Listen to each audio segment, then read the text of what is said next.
Hello guys, कैसे हैं आप सब। चलिए, आज का एक नया टॉपिक है और नया टॉपिक ये है कि धरती पर जल्द ही आएगा जानलेवा मौसम। यानी अभी तक तो इंसान कोरोना से जूझ रहा है, लेकिन बहुत जल्द ही एक ऐसी खतरनाक स्थिति आने वाली है जिसमें हमारे पूरी पृथ्वी का मौसम ही बदल जाएगा, जानलेवा हो जाएगा।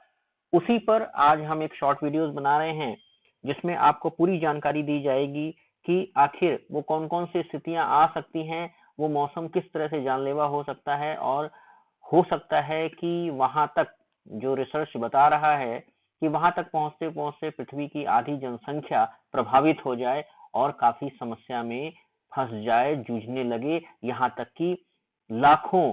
करोड़ों लोगों का जान जो है वो सांसत में आ जाए या जान की बन जाए, या यहाँ पे मृत्यु नहीं कही जाएगी, क्योंकि आज के समय में जो टेक्नोलॉजी है वो बहुत ज्यादा अच्छी टेक्नोलॉजी है और उसमें व्यक्तियों को बचाया जा सकता है, लेकिन फिर भी हमें सचेत रहना है कि जानलेवा मौसम से कैसे हमें बचना है। तो आज हम लोग बात करेंगे उस जानलेवा मौसम के बारे में, उसे क्या कारण है, क्यों वो आ रहा है, और अगर उसे हमें रोकना है, आने से उस जानलेवा मौसम को रोकना है कि वो ना आए पूरे विश्व में, तो हमें कौन कौन से कदम उठाने होंगे। तो आज पूरी जानकारी आपको मिलेगी, वो भी हिंदी में। तो चलिए शुरू करते हैं आज का वीडियो। यहां पर आपको बता दें कि आईपीसीसी का वर्किंग ग्रुप में जो सह अध्यक्ष डेलमोटे हैं, उनका रिसर्च बताता है कि पृथ्वी पर जलवायु तेजी से बदल रही है। वो ये मान रहे हैं कि पृथ्वी पर आज से 50 साल पहले जो जलवायु था वो आज 50 साल बाद बिल्कुल बदल चुका है। और उन्होंने ये भी कहा है कि इससे पृथ्वी बहुत तेजी से प्रभावित हो रही है, और ये मानते हैं कि ये सारा का सारा किया धरा मानव का है। मानव की भूमिका इसमें बिल्कुल सही तरीके से यूज हुई है और मानव ने ही ये आफत अपने गले में डाल ली है। रिपोर्ट में ये भी कहा गया है कि हीट वेव यानी भयानक तापमान रहेगा, व्यक्ति बाहर नहीं निकल पाएगा और बाहर निकलेगा तो उसे हीट स्ट्रोक लगेंगे, हीट स्ट्रोक लगने के बाद उसकी मौत भी हो सकती है। इसके साथ साथ उन्होंने बताया अपने रिपोर्ट में कि बारिश, सूखा, जो भी रिकॉर्ड इसके अनुमान लगाए जा रहे हैं, अगर वो चीज सामने आ जाती है और वैसा ही होता है तो पृथ्वी पर एक भयानक जानलेवा मौसम आएगा और जो कि पूरी दुनिया को एक झटके में प्रभावित कर देगा। तो ये रिकॉर्ड बहुत ही भयानक दिखा रहे हैं जो आईपीसीसी के वर्किंग ग्रुप ने तैयार किया है। आगे हम आपको बता दें कि मानव जाति ने पर्यावरण को सबसे ज्यादा नुकसान पहुंचाया है, और जो सबसे ज्यादा नुकसान पहुंचाया है इसमें ग्लोबल वार्मिंग का बहुत बड़ा रहस्य है। और ग्लोबल वार्मिंग का रहस्य जो है वो बहुत गहराता चला जा रहा है। औद्योगिक क्रांति के बाद अगर हम देखें तो वैश्विक वार्षिक तापमान में 1 डिग्री सेल्सियस की वृद्धि हुई है, और प्रत्येक 10 वर्षों में 0.07%, कितना, 0.07, जो 0.07 डिग्री सेंटीग्रेड की वृद्धि हुई है। और यह एक तापमान जो ऐसा है वो कि काफी ज्यादा तापमान माना जाता है, और 1981 के बाद यह तापमान दुगना हो गया, यानी 0.07 का जस्ट 2 टाइम्स हो गया है ये 1981 के बाद। और पिछले 40 वर्षों का अगर रिकॉर्ड देखा जाए तो ग्लोबल वार्मिंग में 0.18 डिग्री सेंटीग्रेड की रिकॉर्ड वृद्धि की गई है। अब यहाँ पर एक बात सामने आती है कि भैया ये ग्लोबल वार्मिंग है क्या। ग्लोबल वार्मिंग है क्या, देखिए ग्लोबल वार्मिंग का सीधा सा संबंध यहाँ पर हम आपको बता दें कि मानव जो गतिविधियां करता है और करता आया है, 1850 से लेकर के 1900 के बीच में जो पृथ्वी के तापमान में वृद्धि हुई है वो ग्लोबल वार्मिंग के रूप में आकी जाती है। और ये ग्लोबल वार्मिंग जो है फॉसिल फ्यूल्स, ये आप देख रहे हैं, coal, natural gas, turf, crude oil, ये सब क्या है, फॉसिल फ्यूल्स हैं। और इन फॉसिल फ्यूल्स को जलाने के बाद जो भी तापमान में वृद्धि हुई है वो तापमान में वृद्धि ग्लोबल वार्मिंग के रूप में सीधे सीधे आकी जा रही है। और जो फॉसिल फ्यूल्स हैं इसके जलाने पर पृथ्वी के वायुमंडल में ग्रीन हाउस गैसेस का लेवल जो है वो बढ़ जाता है, और ग्रीन हाउस गैसेस के तापमान में जो वृद्धि होती है वो सबसे भयानक होती है। अब यहाँ पर हमें ये जानना है कि भाई ग्रीन हाउस गैस कौन कौन सी हैं और इसमें क्या क्या चीजें हैं। तो यहाँ पे हम आपको बता दें कि जो फॉसिल फ्यूल्स हम इस समय इस्तेमाल कर रहे हैं वो कोल है, पेट्रोलियम है, पेट्रोलियम में आपका पेट्रोल, डीजल, केरोसिन आ गया है, नेचुरल गैस है, बिटुमिन है और हैवी ऑयल है, और इसका हम लोग भरपूर यूज कर रहे हैं। और यहाँ पर बताया गया है कि अगर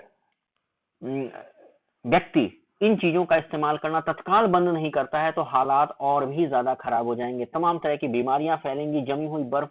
पिघलने लगेगा, जिससे समुद्र का जल स्तर बढ़ने लगेगा, और समुद्र का जल स्तर बढ़ने के साथ ही साथ समुद्र के किनारे जितने भी देश हैं वो सारे के सारे समुद्र के भीतर समा जाएंगे, भयानक बाढ़ आएगी और उस भयानक बाढ़ से कोई भी नहीं बच पाएगा। उस भयानक बाढ़ से यहाँ तक कि सरकार की सारी मशीनरी ठप हो जाएगी, विद्युत जो प्रक्रिया है, जो लाइटिंग की व्यवस्था है वो सब बंद हो जाएगी, भोजन का तबाही हो जाएगी, भोजन नहीं लोगों को नहीं मिलेगा, और उसके साथ ही साथ जब सूरज तपेगा, और सूरज जब तपेगा तो हीट वेव्स निकलेंगे, और हीट वेव्स से लोगों को हीट स्ट्रोक होगी, जिसकी वजह से मौतें भयानक रूप में आ सकती हैं। इसके साथ ही साथ जब बाढ़ का थोड़ा बहुत असर कम होगा तो खाद्यान्न बिल्कुल भी नहीं उपजेगा, हर जगह सूखा पड़ जाएगा, और सूखा पड़ने के बाद भूखमरी फैल जाएगी, और वो भूखमरी बीमारियों तक पहुंचेगी, और सबसे ज्यादा बैक्टीरियल इफेक्ट देखने को मिलेंगे, और बैक्टीरिया इतनी तेजी से सर्कुलेट करेगा पूरे वातावरण में कि पूरे पृथ्वी पर भयानक त्रासदी आ सकती है। अगर यूएन रिपोर्ट को माने तो यूएन रिपोर्ट में क्लाइमेट को लेकर के बहुत बड़ी चेतावनी दी गई है, और कही गई है कि 2030 तक ग्लोबल वार्मिंग 1.5 डिग्री सेल्सियस के करीब पहुंच सकती है, और इतना पहुंचने के बाद देश में बहुत सारी अव्यवस्थाएं फैल सकती हैं, चाहे वो भारत हो, चाइना हो, अमेरिका हो, इंग्लैंड हो। यहाँ तक कि ऐसी स्थिति अभी भी देखने को मिल रही है कि जो ठंडे प्रदेश हैं वहां पे अचानक से गर्मी हो जा रही है, और लोग गर्मी से तबाह हो जा रहे हैं, और लोग अपने को घंटों घंटों पूल में पानी में रख रहे हैं, ठंडे पानी से नहा रहे हैं, जिसकी वजह से उनकी तबीयत बिगड़ रही है और मौतों को भी देखा गया है। तो यहाँ पर ये रिपोर्ट काफी परेशान करने वाली है। अगर हम आईपीसीसी यानी inter governmental panel on climate change की बात माने तो यहाँ पर बात और रखी गई है कि जीवाश्म ईंधन यानी फॉसिल फ्यूल्स के उपयोग को अगर हम तत्काल भी बंद कर दें इस टाइम, यानी कि 2021 जो चल रहा है इसमें भी अगर हम बंद कर दें तो 2050 तक ग्लोबल वार्मिंग एक खतरनाक स्तर को पार कर जाएगी, और वो खतरनाक स्तर जो होगा वो लगभग होगा 2 से लेकर के 4 डिग्री सेंटीग्रेड तक के तापमान में वृद्धि हो जाएगी, और ये तापमान में अगर वृद्धि हुई तो समझ लीजिए कि पूरी पृथ्वी एक भयानक संकट में आ जाएगी। ये ग्लोबल वार्मिंग होता कैसे है भाई? देखिए, कार्बन डाइऑक्साइड और अन्य जो पॉल्यूटेंट होते हैं वो एकत्र होते हैं और सूर्य के प्रकाश और सौर विकिरण को अवशोषित कर लेते हैं। अवशोषित करने के बाद ये क्या करते हैं, पृथ्वी पर वापस बाउंस आ जाते हैं, वापस लौट आते हैं, और ये रह करके पृथ्वी पर रह करके ही ग्रह को धीरे धीरे गर्म करते हैं, और ये धीरे धीरे जब गर्मी बढ़ती है तो यही आपका ग्लोबल वार्मिंग को जन्म देती है। ये हीट ट्रैपिंग पॉल्यूटेंट जो होते हैं विशेष रूप से carbon dioxide, methane, nitrous oxide, जल वाष्प और फ्लोरिनेटेड गैस होते हैं, जिन्हें ग्रीन हाउस गैस कहा जाता है, और इनके ही प्रभाव को ग्रीन हाउस प्रभाव यानी ग्रीन हाउस इफेक्ट कहा जाता है। तो भाई अगर हम इन चीजों इनको का इस्तेमाल अगर तत्काल प्रभाव से बंद नहीं करते हैं तो ये समझिए कि काफी बुरा समय आने वाला है। रिपोर्ट में ये भी कहा गया है कि दुनिया भर में करीब 1 अरब लोग जानलेवा हीट वेव से परेशान हो सकते हैं, यानी 1 अरब लोगों को अगर हीट स्ट्रोक लग गया तो हॉस्पिटल की कमी पड़ जाएगी, लोगों को कोई हॉस्पिटल भर्ती नहीं कर पाएगा। जैसे आज कोरोना में भी तब भी समझ लीजिए कि बहुत ही सारा जो है वो ऐसी स्थिति नहीं आई है, अगर ऑक्सीजन की कमी नहीं हुई है, ऑक्सीजन का लेवल अगर नहीं गिरा है तो वो घर पे ही ठीक हो गए हैं, लेकिन अगर ऑक्सीजन का लेवल गिरा है तो उन्हें कोई हॉस्पिटल की जरूरत पड़ी है, लेकिन फिर भी भयानक स्थिति से हम लोग इस समय जूझ रहे हैं। और सोचिए कि 2030 और 2050 में 1 अरब लोग जब बाहर निकलेंगे तो बाहर निकलने के बाद ये हीट वेव से प्रभावित होंगे, और हीट वेव इतना भयानक होता है कि शरीर के अंदर जो ऑर्गन्स होते हैं वो फेल करने लगते हैं, और हो सकता है कि व्यक्ति मल्टीपल ऑर्गन फेल्योर की वजह से मर जाए। इतना ही नहीं, सूखा इतना भयानक पड़ेगा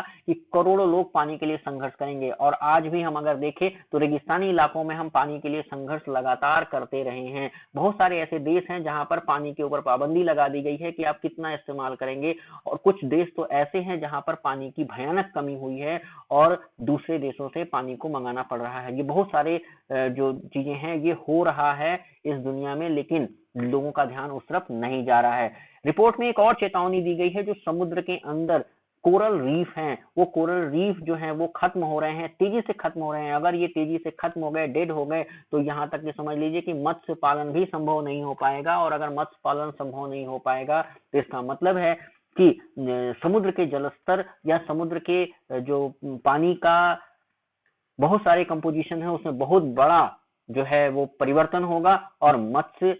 पालन जब नहीं हो पाएगा तो बहुत सारी मछलियां जो इस समय मौजूदा हालत में समुद्र में है, नदियों में है, वो सब मर करके ऊपर की तरफ आकर के एक बहुत बड़ा प्रदूषण फैलाएंगी। और उस प्रदूषण से जूझने के लिए या उससे निपटने के लिए अभी तक कोई भी गाइडलाइन नहीं बन पाया है। इसके साथ ही अगर हम बात करें तो ऐसे हालातों में देश जो है अपने प्रयासों में अगर नहीं अभी से कदम उठाता है तो वो विफल ही रहेगा, ऐसा रिपोर्ट में कहा गया। और दुनिया का औसत तापमान 2 से 4 डिग्री सेल्सियस से ज्यादा बढ़ने की आशंका बताई जा रही है। यूके ने कहा है कि अगर मानव अपने तत्काल एक्टिविटीज पर जो है वो पाबंदी नहीं लगाता है, तत्काल एक्टिविटीज को शट डाउन नहीं करता है, फॉसिल फ्यूल्स के इस्तेमाल को तत्काल प्रभाव से बंद नहीं करता है, तो यह ग्रह जो है आने वाले जो 2050 तक, ये देख रहे हैं ये आपका है 2030 और ये 2040 और ये है 2050 तक आते आते हम पूरी पृथ्वी को एक जलता हुआ लावा के रूप में देख पाएंगे। और तब हम किसी भी तरीके से किसी भी मानव को बचा पाने में असमर्थ रहेंगे। हमारे पास केवल एक ही विकल्प रहेगा कि इस पृथ्वी को छोड़ करके हम किसी दूसरे ग्रह पर चले जाएं। अभी तो कोरोना से बचने के लिए व्यक्ति घर से बाहर नहीं निकलता है, मास्क लगाता है, टीके की व्यवस्था है, लेकिन इस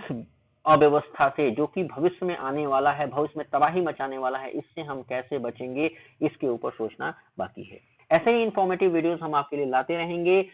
और हम आपको जानकारी देते रहेंगे। इसका अगर फॉलोअप भी हमें मिलता है तो भी हम आपको अपने वीडियो के माध्यम से आप तक पहुंचाएंगे। अगर ये वीडियो हमारा अच्छा लगा है तो इस चैनल को सब्सक्राइब कर लीजिए और हमारे साथ बने रहिए। नेक्स्ट वीडियो तक